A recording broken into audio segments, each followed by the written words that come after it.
Alright, here with another special report. In 2022, America's Army officially retired, shutting down its servers and disappearing from Steam and the PSN store after 20 years of honorable service. The game leaves behind a complicated legacy.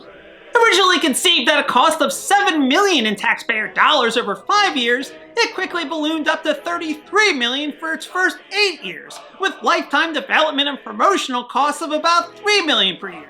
One estimate pegs a grand total of around $200 million. And 7 sequels and 20 million players later, its efficacy as a recruiting tool is almost impossible to gauge definitively. But let's take a few steps back. 1999 wasn't exactly a banner year for the military, with the peacetime downturn and an Army recruiting deficit of 16,500 personnel. And Lieutenant Colonel Casey Wardinsky, who at the time was the director of the Office of Economic and Manpower Analysis at West Point, took notice of the popularity of first-person shooters, especially amongst his own sons, and he proposed what eventually became America's Army. That same year was the Columbine tragedy, which even 3 years later when America's Army launched, embroiled the game in a controversy the developers never anticipated, but that's besides the point. At the time, and even now, FPSs were thrill rides, but not entirely realistic.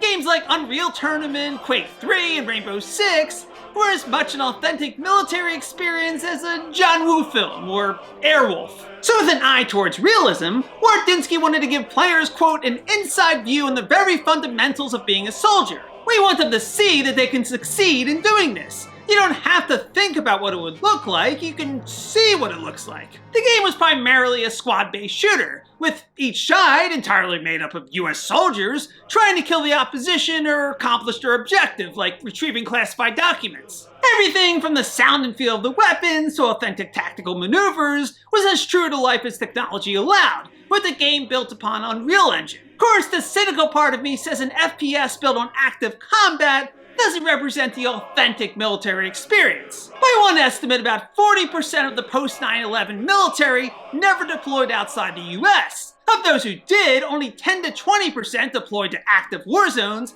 and even then, the majority were support personnel. If you've heard the term hurry up and wait, that accurately describes the military experience, with the majority of the time spent training, sitting in meetings, doing online training, or just mundane office work. And that's doubly so for the non-combat arms, so those who aren't infantry, cavalry, or artillery. And as you'd imagine, America's Army doesn't deal with the psychological effects of combat up to and including PTSD.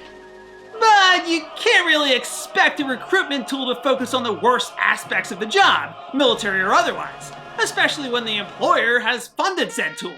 That said, America's Army does require a certain amount of in-game training, more so than your average FPS, including the bane of all military personnel, PowerPoints. It's sporadic, but the designers did make at least a cursory effort to show the more tedious parts of the job. But we can quibble on realism all day. Personally, I think no video game can possibly replicate the more visceral aspects of military service. But still, the salient point is the game's effect on recruiting. And because of the nature of the game and its brand of passive propaganda, the overall recruiting is nearly impossible to quantify. For reference, the Army's recruitment budget for 2019, the last pre-COVID year, was $419 million for active and reserves. Compared to that, $200 million over 20 years for America's Army is a drop in a bucket. But America's Army was a passive tool.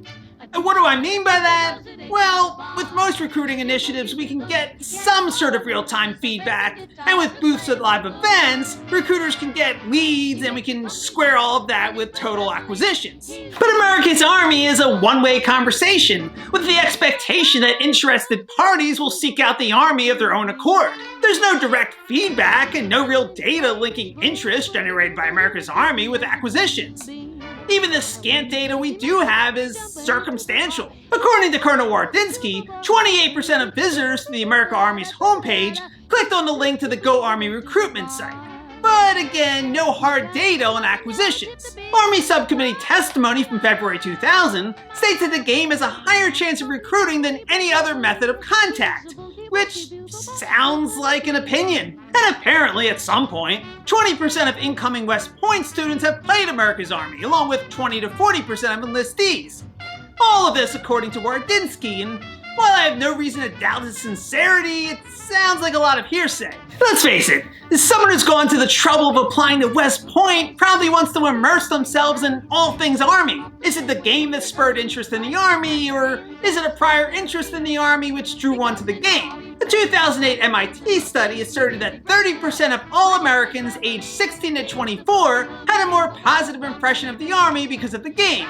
But that's even less direct than users clicking on embedded recruiting links. A separate MIT study may have shed some light on the mentality of America's Army players. This study took place in 2003, smack dab in the middle of the so-called global war on terror, and as history's taught us, the best recruiting tools are a down economy and casus belli like Pearl Harbor and 9/11. The study's author spent 8 hours wandering in and out of in-game missions, and he was surprised to encounter a general reluctance and even annoyance to discuss the Iraq War, which was unfolding at that very moment.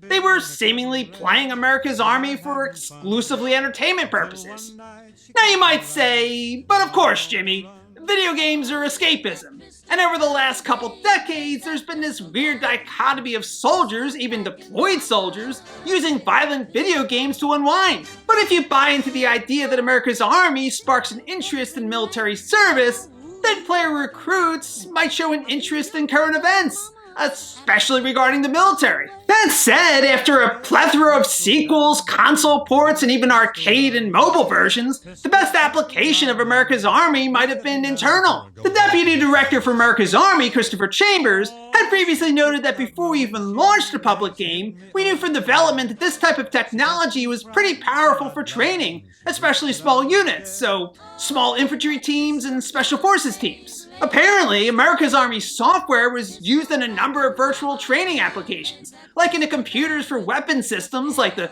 Bradley, the Javelin, and the Crows, or common remotely operated weapon stations. That's along with a tube-launched, optically tracked, wire-guided anti-tank missile system trainer, and teaching rare equipment like PackBot robots and nuclear, biological, chemical reconnaissance vehicles. So even with the civvy version of America's Army retiring, you'd have to assume the Army will use it internally for the foreseeable future. Any rational analysis of America's Army and its tangible impact to recruiting has to come up empty.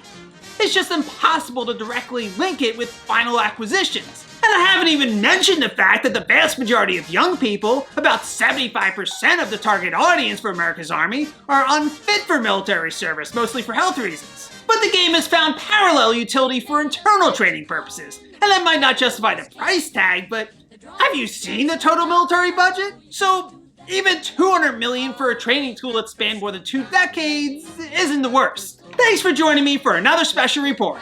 Please remember to like this video and subscribe to my televisual program, and I'll see you next time. This is Jimmy Midnight signing off.